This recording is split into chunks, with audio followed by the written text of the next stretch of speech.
सावन मास कथा महात्म्य अध्याय 25 में सुने 12 ज्योतिर्लिंगों की पौराणिक कथा। मेरी प्रिय बहनों, तो चलिए बहुत ही प्रसन्न चित्त मन से कथा का रसपान करते हैं। 12 ज्योतिर्लिंगों की पौराणिक कथाएं। हर हर महादेव, जय भोलेनाथ। श्रावण मास में भगवान भोलेनाथ की भक्ति, आराधना एवं उपासना की परंपरा सदियों से अनवरत जारी है। शिव भक्ति के इस पवित्र, पावन और पुनीत माह में घरों और शिवालयों में भक्ति की रसधार बहती है। भगवान शंकर की अनंत स्वरूपों में पूजा की जाती है। श्रावण मास में ही ज्योतिर्लिंगों की उपासना, आराधना और दर्शन की भी महत्ता है। मान्यता है कि शिवलिंग से ही प्रथम ज्योति और प्रणव की उत्पत्ति हुई और जो मनुष्य प्रतिदिन प्रातःकाल और संध्या के समय इन 12 ज्योतिर्लिंगों का नाम लेता है, उसके 7 जन्मों के पाप इन लिंगों के स्मरण मात्र से मिट जाते हैं। भगवान शिव के 12 ज्योतिर्लिंग देश के अलग अलग भागों में स्थित हैं। इन्हें 12 ज्योतिर्लिंग के नाम से जाना जाता है। सावन मास में इन ज्योतिर्लिंग की कथा श्रवण करने मात्र से भक्तों के जन्म जन्मांतर के सारे पाप समाप्त हो जाते हैं और भगवान शिव की कृपा के पात्र बनते हैं। ऐसे कल्याणकारी ज्योतिर्लिंगों की कथा आज हम आपको बताएंगे। श्री सोमनाथ मंदिर गुजरात प्रांत के काठियावाड़ क्षेत्र में समुद्र के किनारे का सोमनाथ मंदिर विश्व प्रसिद्ध है। यह ज्योतिर्लिंग पहले प्रभास क्षेत्र के नाम से जाना जाता था। यही भगवान श्री कृष्ण ने जरा नामक व्याध के बाण को निमित्त बनाकर अपनी लीला का अंत किया था। इस ज्योतिर्लिंग की कथा का पुराणों में भी वर्णन है। दक्ष प्रजापति की 27 कन्याएं थी। उन सभी का विवाह चंद्रदेव के साथ हुआ था, किंतु चंद्रमा का समस्त अनुराग व प्रेम उनमें से केवल रोहिणी के प्रति ही रहता था। उनके इस कृत्य से दक्ष प्रजापति की अन्य कन्याएं बहुत अप्रसन्न रहती थी। उन्होंने अपनी यह व्यथा कथा अपने पिता को सुनाई। दक्ष प्रजापति ने इसके लिए चंद्रदेव को अनेक प्रकार से समझाया, किंतु रोहिणी के वशीभूत उनके हृदय पर इसका कोई प्रभाव नहीं पड़ा। दक्ष ने क्रुद्ध होकर उन्हें क्षयग्रस्त हो जाने का श्राप दे दिया। इस श्राप के कारण चंद्रदेव तत्काल क्षयग्रस्त हो गए। उनके क्षयग्रस्त होते ही पृथ्वी पर सुधा, शीतलता, वर्षण का उनका सारा कार्य रुक गया। चारों ओर त्राही त्राही मच गई। चंद्रमा भी बहुत दुखी और चिंतित रहने लगे थे। उनकी प्रार्थना सुनकर इंद्रादि देवता तथा वशिष्ठ आदि अर्षिगण उनके उद्धार के लिए पितामह ब्रह्मा जी के पास गए। सारी बातों को सुनकर ब्रह्मा जी ने कहा, चंद्रमा, अपने श्राप विमोचन के लिए अन्य देवों के साथ पवित्र प्रभास क्षेत्र में जाकर मृत्युंजय भगवान शिव की आराधना करो। भगवान शिव की कृपा से अवश्य ही इनका श्राप नष्ट हो जाएगा और यह रोग मुक्त हो जाएंगे। ब्रह्मा जी के कहे अनुसार चंद्रदेव ने मृत्युंजय भगवान की आराधना का सारा कार्य पूरा किया। उन्होंने घोर तपस्या करते हुए 10 करोड़ बार मृत्युंजय मंत्र का जप किया। इससे प्रसन्न होकर मृत्युंजय भगवान शिव ने उन्हें अमृतत्व का वर प्रदान किया। उन्होंने कहा, चंद्रदेव, तुम शोक ना करो। मेरे वरदान से तुम्हारा शाप मोचन तो होगा ही, साथ ही साथ प्रजापति दक्ष के वचनों की रक्षा भी हो जाएगी। कृष्ण पक्ष में प्रतिदिन तुम्हारी एक एक कला क्षीण होगी, किंतु शुक्ल पक्ष में उसी क्रम से तुम्हारी एक एक कला बढ़ जाया करेगी। इस प्रकार प्रत्येक पूर्णिमा को तुम्हें पूर्ण चंद्रत्व प्राप्त होता रहेगा। चंद्रमा को मिलने वाले इस वरदान से सारे लोकों के प्राणी प्रसन्न हो उठे। श्राप मुक्त होकर चंद्रदेव ने अन्य देवताओं के साथ मिलकर मृत्युंजय भगवान से प्रार्थना की कि आप माता पार्वती जी के साथ सदा के लिए प्राणों के उद्धार्थ यहाँ निवास करें।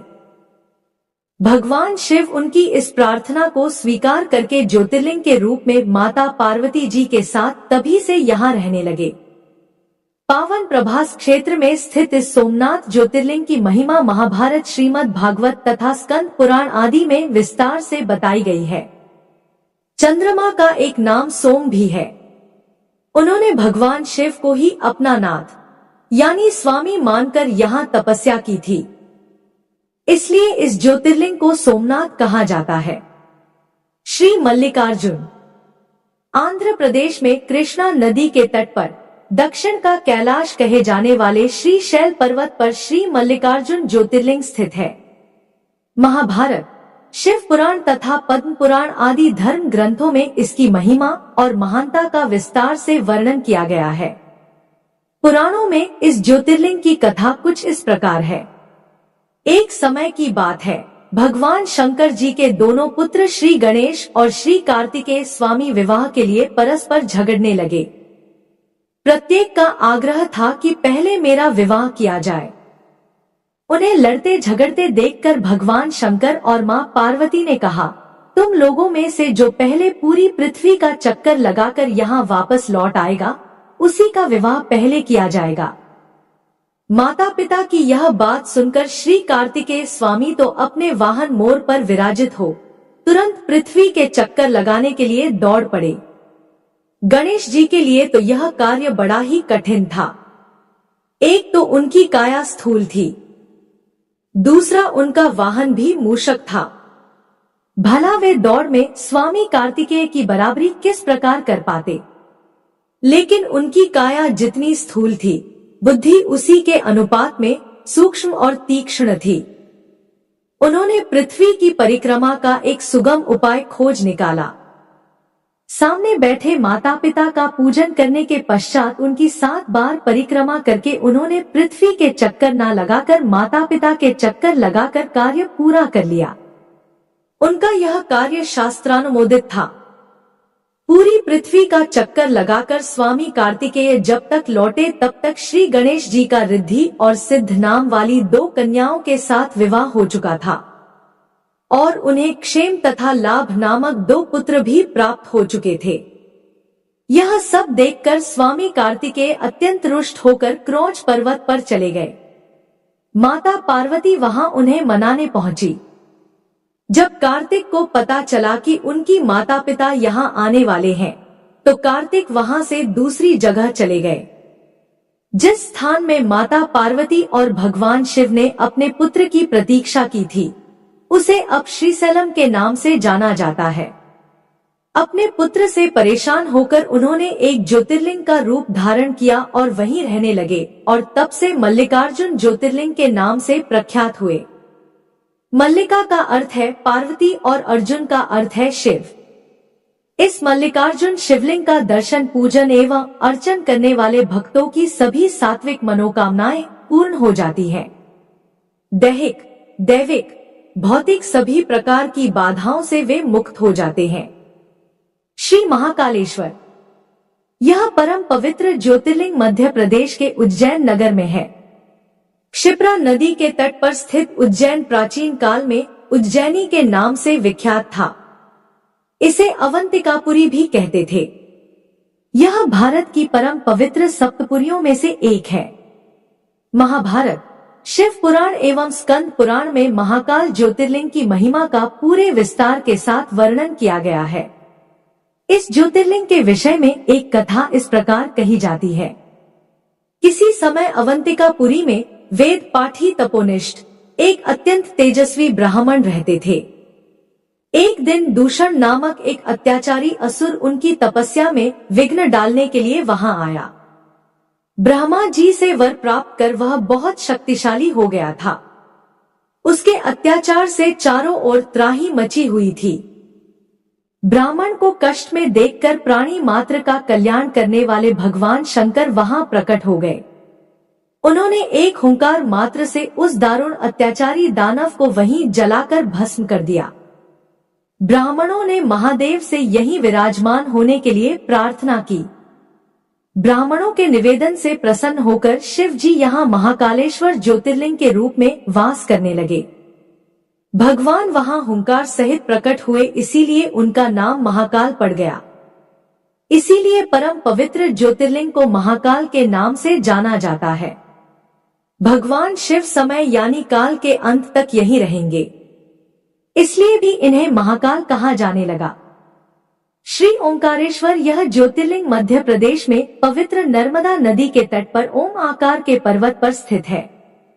इस स्थान पर नर्मदा के दो धाराओं में विभक्त हो जाने से बीच में एक टापू सा बन गया है। इस टापू को मांधाता पर्वत या शिवपुरी कहते हैं। नदी की एक धारा इस पर्वत के उत्तर और दूसरी दक्षिण होकर बहती है। दक्षिण वाली धारा ही मुख्य धारा मानी जाती है। इसी मांधाता पर्वत पर श्री ओंकारेश्वर ज्योतिर्लिंग का मंदिर स्थित है। पूर्व काल में महाराज मांधाता ने इसी पर्वत पर अपनी तपस्या से भगवान शिव को प्रसन्न किया था। इसी से इस पर्वत को मांधाता पर्वत कहा जाने लगा। इस ओंकारेश्वर ज्योतिर्लिंग के दो स्वरूप हैं। एक को ममलेश्वर के नाम से जाना जाता है। यह नर्मदा के दक्षिण तट पर ओंकारेश्वर से थोड़ी दूर हटकर है।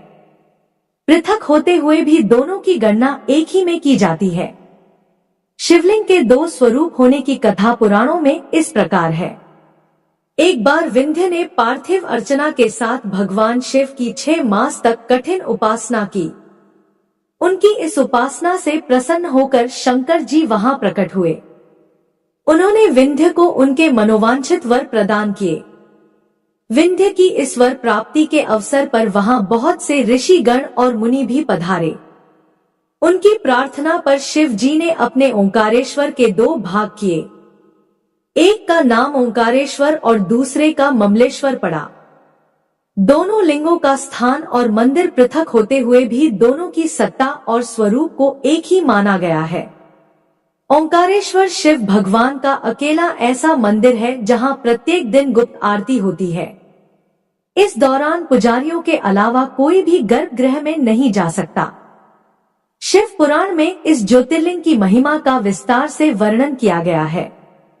श्री ओंकारेश्वर और श्री ममलेश्वर के दर्शन का पुण्य बताते हुए नर्मदा स्नान के पावन फल का भी वर्णन किया गया है। श्री केदारनाथ यह ज्योतिर्लिंग पर्वतराज हिमालय की केदार नामक चोटी पर स्थित है। पुराणों एवं शास्त्रों में श्री केदारेश्वर ज्योतिर्लिंग की महिमा का वर्णन बारंबार किया गया है। इस चोटी के पश्चिम भाग में पुण्यमती मंदाकिनी नदी के तट पर स्थित श्री केदारेश्वर महादेव का मंदिर अपने स्वरूप से ही हमें धर्म और अध्यात्म की ओर बढ़ने का संदेश देता है। चोटी के पूर्व में अलकनंदा के सुरम्य तट पर बद्रीनाथ का परम प्रसिद्ध मंदिर है। अलकनंदा और मंदाकिनी यह दोनों नदियां नीचे रुद्रप्रयाग में आकर मिल जाती हैं। दोनों नदियों की यह संयुक्त धारा और नीचे देवप्रयाग में आकर भागीरथी गंगा से मिल जाती है। इस प्रकार परम पावन गंगा जी में स्नान करने वालों को भी श्री केदारेश्वर और बद्रीनाथ के चरणों को धोने वाले जल का स्पर्श सुलभ हो जाता है। कहा जाता है कि यह मंदिर समुद्र तट से लगभग 12,000 फीट की ऊंचाई पर स्थित है। सर्दियों में मौसम की खराब स्थिति के कारण यह मंदिर साल में 6 महीने के लिए खुला रहता है। कहा जाता है कि पवित्र केदारनाथ मंदिर का निर्माण 8वीं शताब्दी ईस्वी में हिंदू गुरु आदि शंकराचार्य द्वारा किया गया था। आदि शंकराचार्य ने उस स्थान का पुनर्निर्माण किया जहां माना जाता है कि महाभारत के पांडवों ने एक शिव मंदिर का निर्माण कराया था।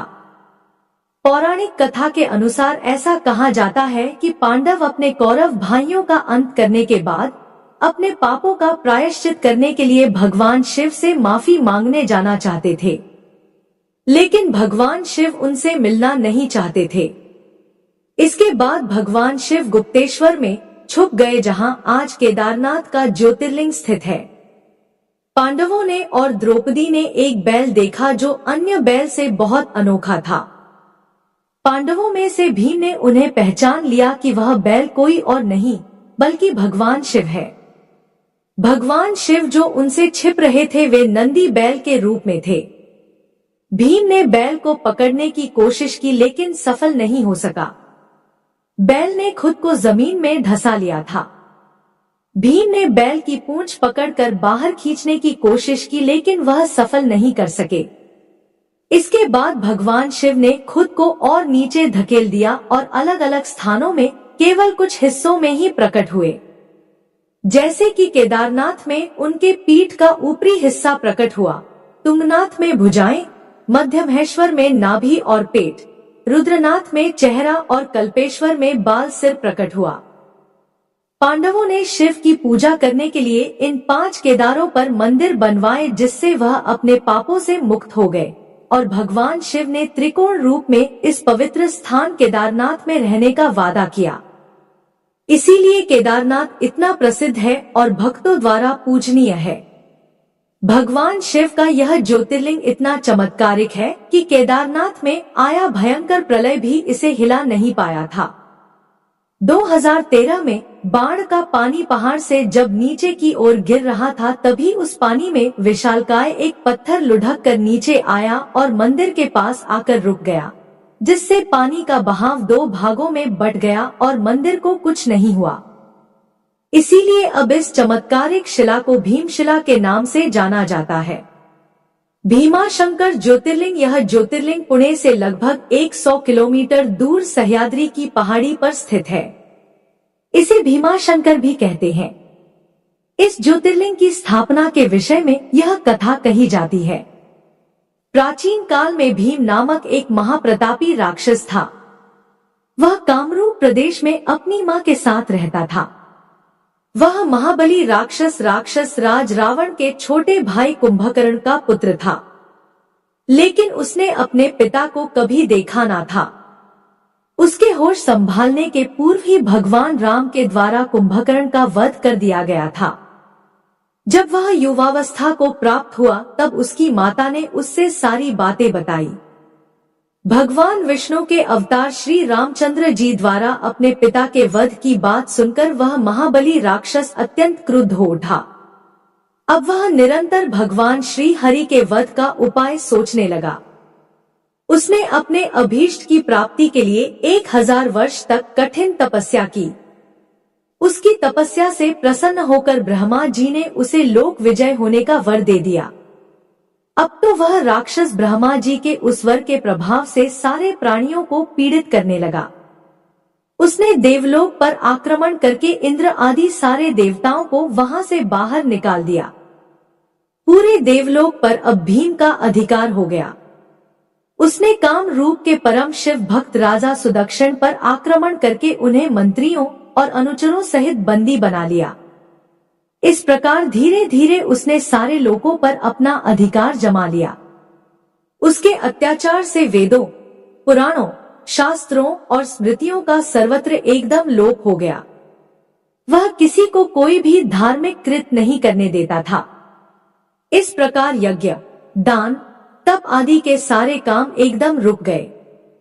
भीम के अत्याचार की भीषणता से घबराकर ऋषि मुनि और देवगण भगवान शिव की शरण में गए और उनसे अपना तथा अन्य सारे प्राणियों का दुख कहा।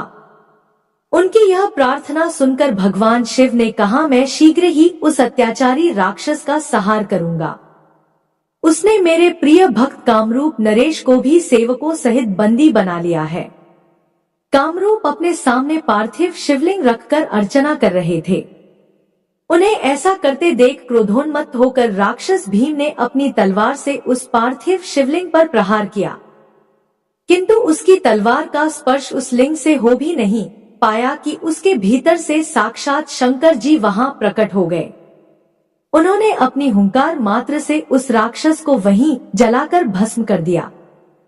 भगवान शिव जी का यह अद्भुत कृत्य देखकर सारे ऋषि मुनि और देवगण वहां एक होकर उनकी स्तुति करने लगे। लोगों ने भगवान शिव से प्रार्थना की कि महादेव, आप लोक कल्याणार्थ अब सदा के लिए यही निवास करें। यह क्षेत्र शास्त्रों में अपवित्र बताया गया है। आपके निवास से यह परम पवित्र पुण्य क्षेत्र बन जाएगा। भगवान शिव ने सबकी यह प्रार्थना स्वीकार कर ली। वहां वह ज्योतिर्लिंग के रूप में सदा के लिए निवास करने लगे। उनका यह ज्योतिर्लिंग भीमेश्वर के नाम से विख्यात हुआ। अब आइए श्रवण करते हैं काशी विश्वनाथ ज्योतिर्लिंग की कथा। काशी विश्वनाथ मंदिर भारत के उत्तर प्रदेश के वाराणसी शहर में पवित्र गंगा नदी के तट पर स्थित है। वाराणसी भारत में सबसे लंबे समय तक रहने वाले शहरों में से एक है, जिसे बनारस या काशी के नाम से भी जाना जाता है और यह भारत के 7 सबसे पवित्र शहरों में से एक है और कई महत्वपूर्ण हिंदू मंदिरों का घर है। बनारस को एक ऐसे जगह के रूप में भी जाना जाता है जहां आयुर्वेद और योग परंपरा के निर्माता पतंजलि रहते थे और शिक्षा देते थे। यह एक महत्वपूर्ण बौद्ध शहर भी है क्योंकि कहा जाता है कि बुद्ध ने अपना पहला उपदेश यही दिया था। इस पवित्र शहर में गंगा नदी के किनारे कई घाट हैं, लेकिन सबसे बढ़कर यह भगवान शिव का शहर है। कहा जाता है कि भगवान शिव जिसको चाहेंगे वही लोग यहाँ आ सकेंगे। यह मोक्ष प्राप्त करने तथा जन्म और मृत्यु के चक्र से मुक्त होने के लिए सबसे महत्वपूर्ण तीर्थ स्थलों में से एक है। ऐसा माना जाता है कि काशी विश्वनाथ पहला ज्योतिर्लिंग है जो पृथ्वी को तोड़कर आकाश तक चमका और ऐसा करके उसने अन्य सभी देवताओं पर अपना वर्चस्व स्थापित किया। इस मंदिर में ज्योतिर्लिंग के साथ शक्तिपीठ भी है। इस मंदिर में शिव को विश्वेश्वर के नाम से भी जाना जाता है, जिसका अर्थ है ब्रह्मांड का शासक। इस ज्योतिर्लिंग की उत्पत्ति के बारे में सिर्फ पुराण में एक कथा का उल्लेख है।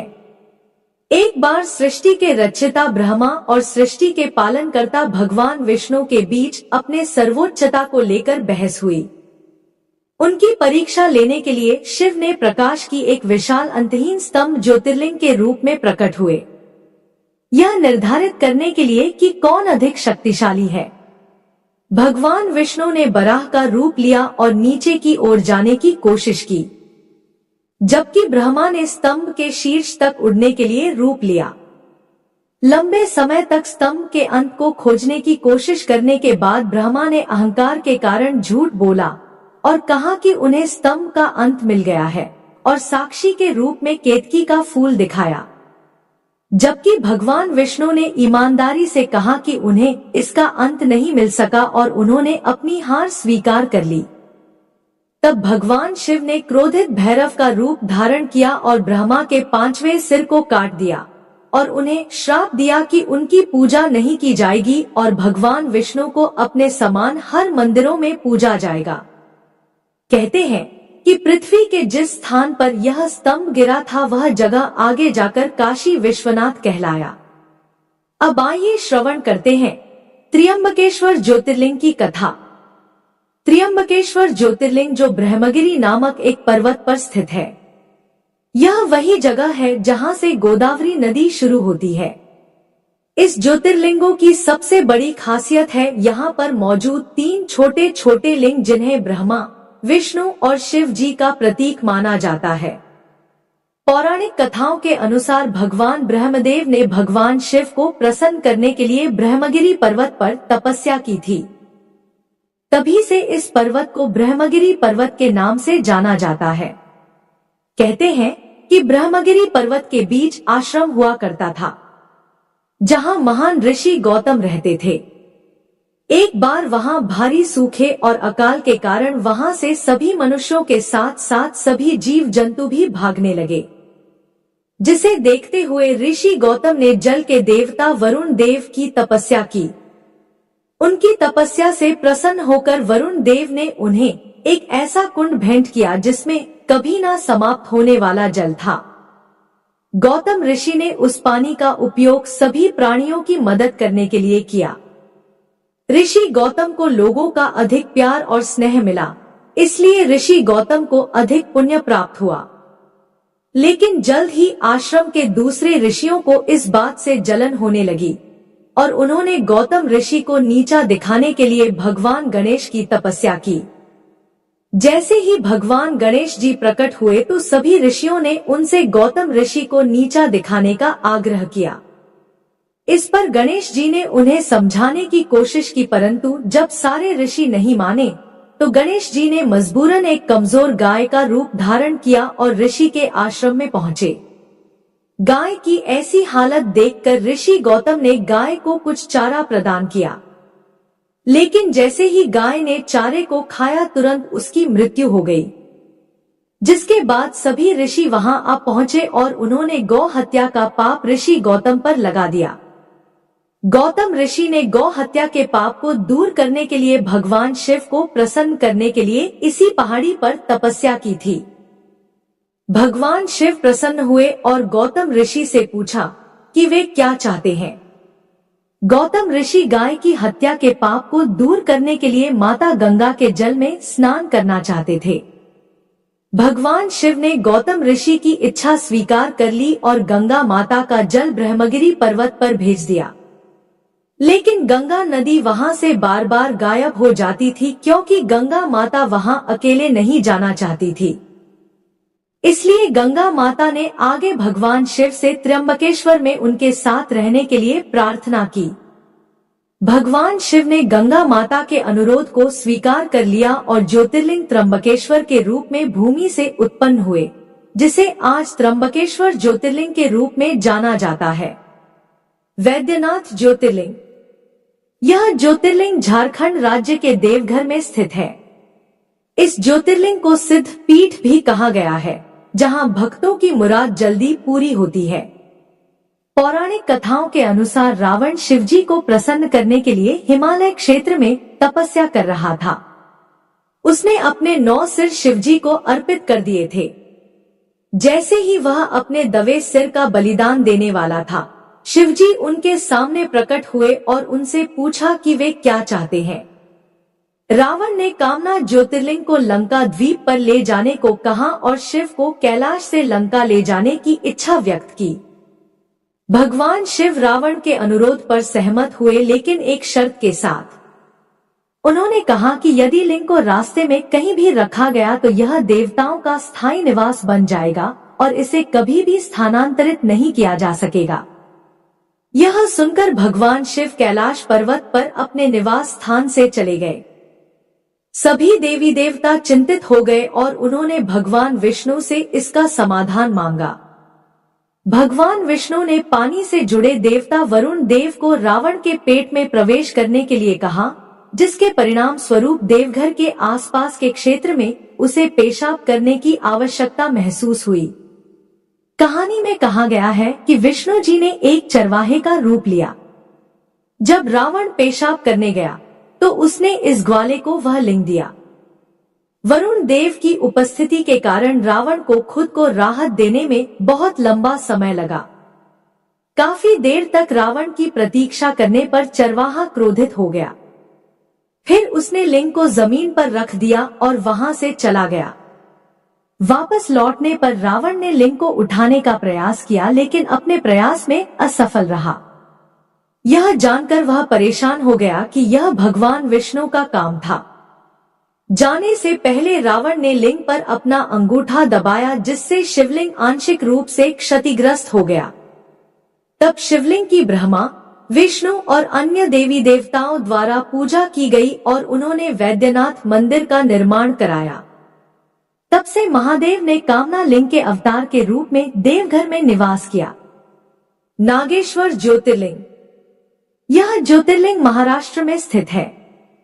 नागेश्वर ज्योतिर्लिंग के बारे में पुराण में दारुका नामक एक राक्षस की कथा है, जिसने सुप्रियो नामक एक शिव भक्त पर हमला किया और उसे अपने शहर दारुका वन में कैद कर लिया, जो समुद्र के नीचे एक शहर था। सुप्रियो के उपदेश पर कैदियों ने शिव के पवित्र मंत्र का जाप करना शुरू कर दिया, जिसके तुरंत बाद शिवजी प्रकट हुए और राक्षसों का विनाश हुआ। सुप्रियो ने उस ज्योतिर्लिंग की विधिवत पूजा की और शिवजी से इस स्थान पर रहने का आग्रह किया, जो आगे चलकर नागेश्वर ज्योतिर्लिंग के नाम से प्रसिद्ध हुआ। रामेश्वरम ज्योतिर्लिंग। रामेश्वरम ज्योतिर्लिंग तमिलनाडु के रामनाथपुरम जिले में एक शहर रामेश्वरम में स्थित है। इस मंदिर तक समुद्र के ऊपर पंबन पुल के माध्यम से पहुंचा जा सकता है। इस ज्योतिर्लिंग को विश्व के सबसे पुराने ज्योतिर्लिंगों में से एक माना जाता है। कहा जाता है कि यह ज्योतिर्लिंग रामायण काल के समय जितना पुराना है, जिसे भगवान श्री राम ने रावण को मारने के बाद ब्रह्मा हत्या के पाप से बचने के लिए स्थापित किया था। यह भी कहा जाता है कि आज के समय में जो रामेश्वरम मंदिर में 24 कुंड हैं, उन्हें भगवान राम ने अपनी वानर सेना की प्यास बुझाने के लिए अपने तीर से बनवाए थे। इस मंदिर के गलियारे को विश्व का सबसे बड़ा गलियारा कहा जाता है, जो 1212 स्तंभों पर टिका हुआ है। कहते हैं कि श्री राम ने श्रीलंका में राक्षस राजा रावण, जो एक ब्राह्मण था, के खिलाफ युद्ध के दौरान की गई हत्या के पाप से मुक्ति के लिए यहाँ शिव से प्रार्थना की थी। पुराणों के अनुसार श्री राम ने अपनी पत्नी सीता और अपने भाई लक्ष्मण के साथ यहाँ लिंगम स्थापित किया और पूजा की। रावण को मारते समय श्री राम पर ब्रह्मा हत्या का पाप लगा। शिव जी की पूजा करने के लिए श्री राम ने हनुमान जी, जो स्वयं शिव जी के अवतार थे, उन्हें हिमालय से ज्योतिर्लिंग लाने का निर्देश दिया। क्योंकि लिंगम को लाने में अधिक समय लगा, इसलिए माता सीता ने पास के समुद्र तट से रेत से एक लिंगम बनाया, जिसे आज भी मंदिर के गर्भगृह में स्थापित माना जाता है। यह विवरण वाल्मीकि द्वारा लिखित मूल रामायण में अच्छी तरह से समर्थित है। कृष्णेश्वर ज्योतिर्लिंग। कृष्णेश्वर ज्योतिर्लिंग महाराष्ट्र के औरंगाबाद से 30 किलोमीटर दूर भरेल गांव में स्थित है। गांव न सिर्फ कृष्णेश्वर ज्योतिर्लिंगों के लिए जाना जाता है, बल्कि इस जगह पर विश्व प्रसिद्ध एलोरा कैव्स भी देखने को मिलती हैं। कृष्णेश्वर शब्द का अत्यधिक महत्व है, क्योंकि इसका अर्थ है करुणा का भगवान। इस मंदिर को विभिन्न नामों से जाना जाता है, जैसे उस्मेश्वर, घूसमेश्वर, दुष्मेश्वर और ग्रीष्मेश्वर। कहानी यह है कि शिवालय गांव में सुधर्मा नामक एक ब्राह्मण था, जो अपनी पत्नी सुधैया के साथ देवगिरी पहाड़ों में रहते थे। यह दंपति निसंतान थे, इसलिए सुधैया ने अपनी छोटी बहन घुष्मा का विवाह अपने पति से कर दिया। अपनी बहन की सलाह पर घुष्मा प्रतिदिन 101 लिंग बनाती और उनकी पूजा करती। अंत में उसे एक बच्चे का आशीर्वाद मिला। समय के साथ सुधैया अपनी बहन से ईर्ष्या होने लगी और उसने घुष्मा के पुत्र की हत्या कर दी और उसे उसी झील में फेंक दिया जहां उसकी बहन लिंग को विसर्जित करने जाती थी। हालांकि घुष्मा की बहन ने उसे बताया कि उसके बेटे की हत्या में सुध्या का हाथ था। घुष्मा ने भगवान शिव की दया पर पूरा भरोसा करते हुए अपने दैनिक अनुष्ठान जारी रखा। जब वह लिंग को विसर्जित करने गई तो उसने अपने बेटे को अपनी ओर आता हुआ देखा। भगवान शिव उनके सामने प्रकट हुए और उसे उसकी बहन के घृणित कार्यों के बारे में बताया। घुष्मा ने भगवान शिव से अपनी बहन को क्षमा करने का अनुरोध किया। प्रसन्न होकर भगवान शिव ने उन्हें वरदान दिया। घुष्मा ने भगवान शिव से यहीं रुकने का आग्रह किया। यही कारण है कि भगवान शिव यहाँ स्वयं ज्योतिर्लिंग के रूप में प्रकट हुए। तो यह थे भारत के 12 प्रमुख ज्योतिर्लिंगों के बारे में जानकारी। अगर आपको यह वीडियो अच्छा लगा तो लाइक करें, अपने दोस्तों के साथ इसे शेयर करें और चैनल को भी सब्सक्राइब कर लीजिए।